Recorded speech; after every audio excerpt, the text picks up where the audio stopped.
place de laquelle on... Oui, Et elle a démontré que la place de laquelle on l'a chassée la première fois au marché d'Adido-Gomé, c'est une place qui est occupée aujourd'hui par une autre dame qui serait... Pas une autre dame, disons-le comme cela. Qui vit aujourd'hui avec le régisseur. Donc, et le régisseur ne l'a pas démenti. Oui, mais... Et ce que je déplore, c'est que ce genre de choses se produisent dans une commune qui est dirigée par une dame. Et donc... Madame Kolali Dangui, moi c'est qui fut également présidente des femmes du marché. C'est un appel que je voudrais lancer à toutes les communes, à tous les maires, pour que une attention particulière à ces problèmes de violation des droits des femmes dans les marchés. Cette dame, nous l'avons reçue au centre d'aide juridique du GFDD avant que nous ne nous présentions à la gendarmerie. J'ai tenu à être là, nous l'avons écouté pour savoir vraiment quels sont les contours de l'affaire et préparer l'appui que nous pouvions lui apporter.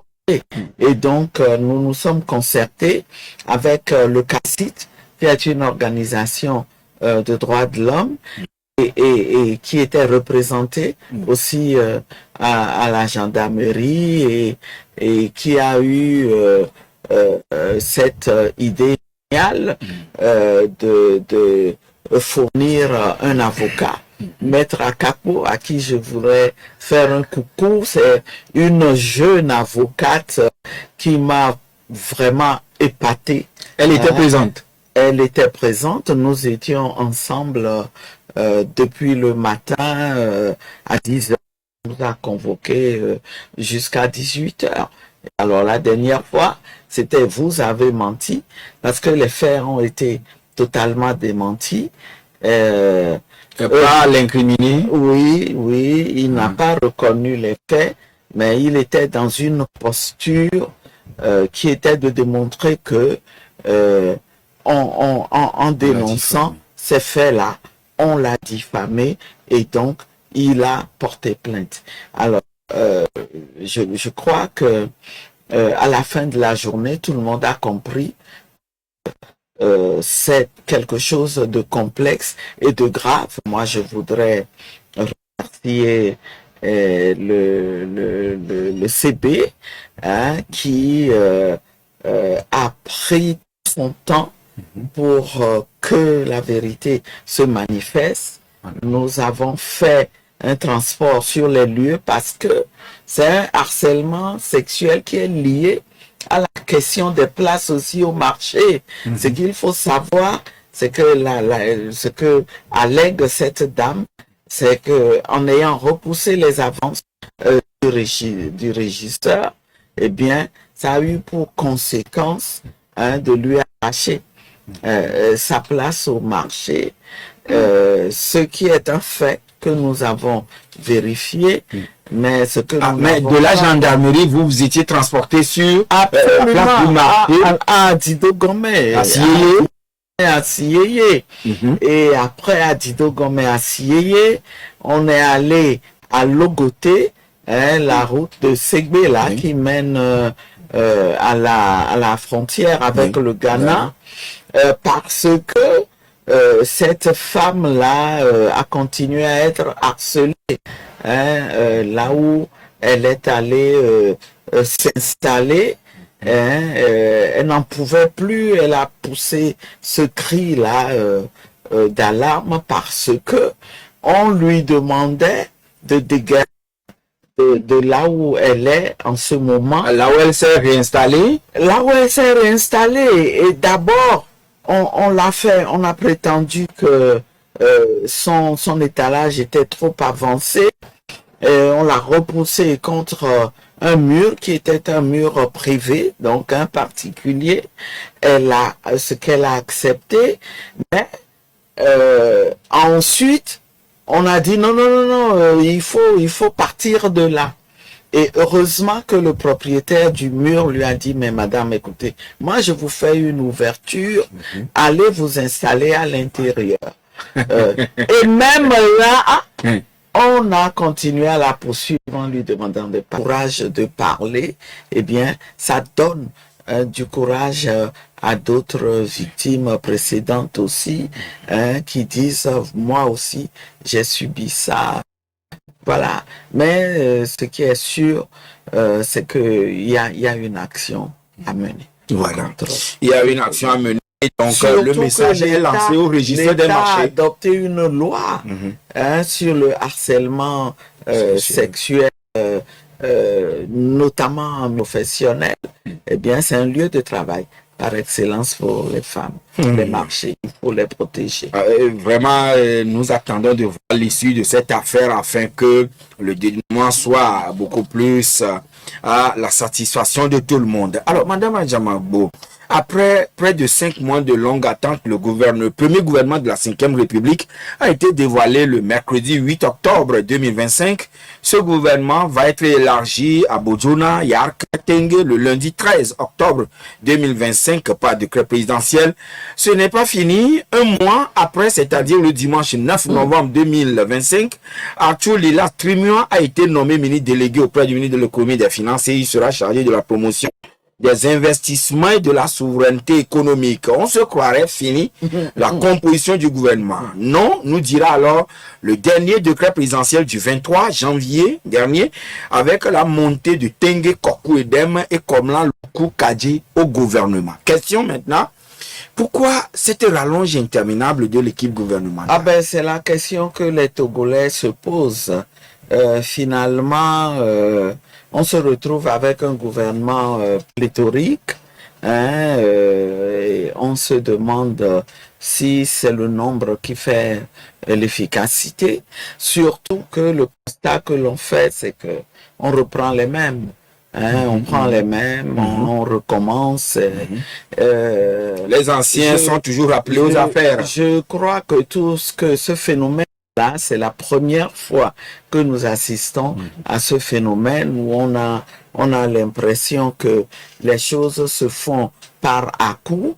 Eh ben, c'est aussi la preuve que cette 5e République que l'on veut imposer relève de l'improvisation et que de l'amateurisme. On fait les choses au fur et à mesure et on joue ainsi avec le destin de tout un peuple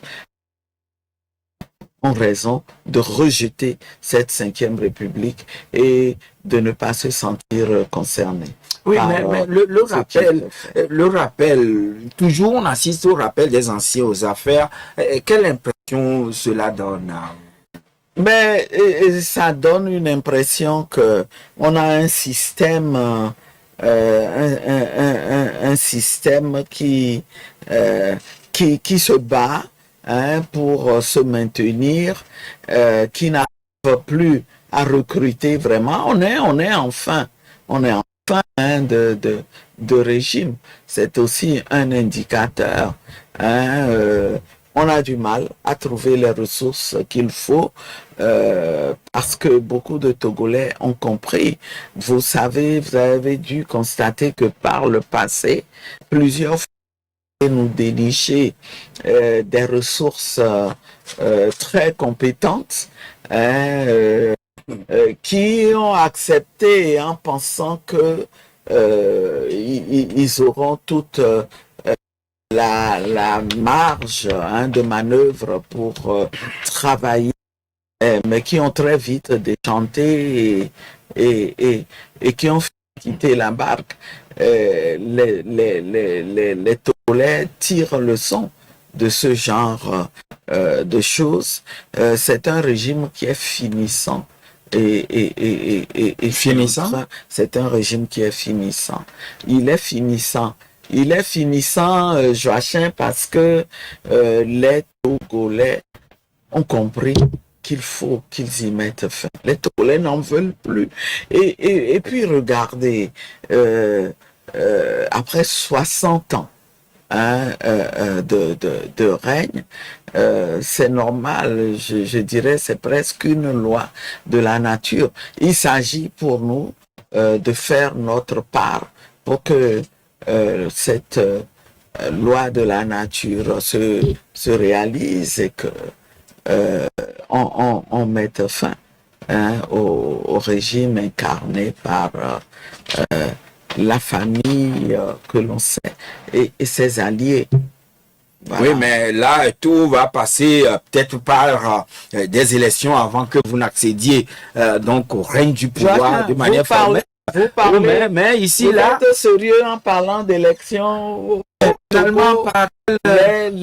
Les Togolais ont compris. Je pense que les dernières élections là, locales ont fini par convaincre définitivement les Togolais que ce n'est pas la peine d'organiser des élections au Togo. Les prochaines élections devront être organisées uniquement quand on aura réussi l'alternance et quand on sera passé par une transition. C'est là où on aura un sens et qu'on pourra reprendre notre marche. Mais dans le même temps, avons lu certainement que vous aussi vous l'avez lu sur les réseaux sociaux, je dis que un dialogue est actuellement évoqué sur les réseaux sociaux entre le régime et l'opposition. Alors ma question, quelle est la position de la CDPA, votre parti, par extension également la DMP sur cette question? Mais Joachim, ce qui se chuchote ne m'étonne pas, parce que ça fait des mois déjà, hein, que nous avons été contactés par cette idée, pour cette idée-là de dialogue. Et notre position, quand nous avons été contactés, a été très, très, très claire. Et c'est ce que pense l'immense majorité des Togolais qui se demandent à quoi servent le dialogue et qui ont fini par se convaincre que ça ne sert à rien. Même si en politique, on ne peut jamais refuser le dialogue, ça ne sert à rien de discuter encore avec ce régime que nous connaissons, où il y a déjà eu une trentaine de dialogues, parce que ces dialogues n'ont jamais abouti à quoi que ce soit, ou en tout cas à ce que le peuple espérait. Au contraire, on a vu avec le recul que le régime s'est servi de ces dialogues-là pour, il s'en est servi pour se consolider, alors que ces dialogues-là ont été abordés par l'opposition dans un esprit dans l'esprit de trouver des solutions pour une porte honorable et réalisée, à démontrer que ça ne sert à rien. Oui, mais finalement, c'est un dialogue en parallèle avec ce que je fais au CPC. Vous pensez que c'est un dialogue qui se fait au CPC? Je peux vous dire avec assurance qu'il y a tout au CPC sauf le dialogue. Il y a de la manipulation, de l'instrumentalisation, mais pas de dialogue. Et puisque vous demandez notre position, si dialogue il doit y avoir, il faut déjà montrer des signes. Il faut déjà libérer la moitié, on a libéré la moitié des prisonniers et il faut libérer les prisonniers politiques. Il faut créer les conditions pour que nos frères et sœurs exilés politiques reviennent au Togo. Et enfin, Amnistie, par exemple. Et enfin, bien sûr, et enfin, non, pas enfin, il y a encore deux conditions. Il faut montrer aux Togolais qu'on les a compris, que cette fois-ci-là, on a compris vraiment qu'ils veulent l'alternance. On a compris que les Togolais avaient même déjà une disposition constitutionnelle qui interdisait à tout Togolais de conduire, de bénéficier de plus de 2 mandats présidentiels dans ce pays. Et leur dire, je vous ai compris, moi j'en ai fait déjà 5, hein, je suis au 6e, j'ai compris. Maintenant je m'engage à partir. Hein, Sous forme d'engagement. Même avant le dialogue, je m'en vais. Et puis, il faut aller chercher les vrais interlocuteurs. Aujourd'hui, vous avez vu, nos jeunes, eh bien, ils ont pris leurs responsabilités en entrant dans le débat politique et en disant de manière claire, la voie à suivre, c'est mettre fin à ce régime. Alors, nous allons vous donner encore la parole tout à l'heure pour nous représenter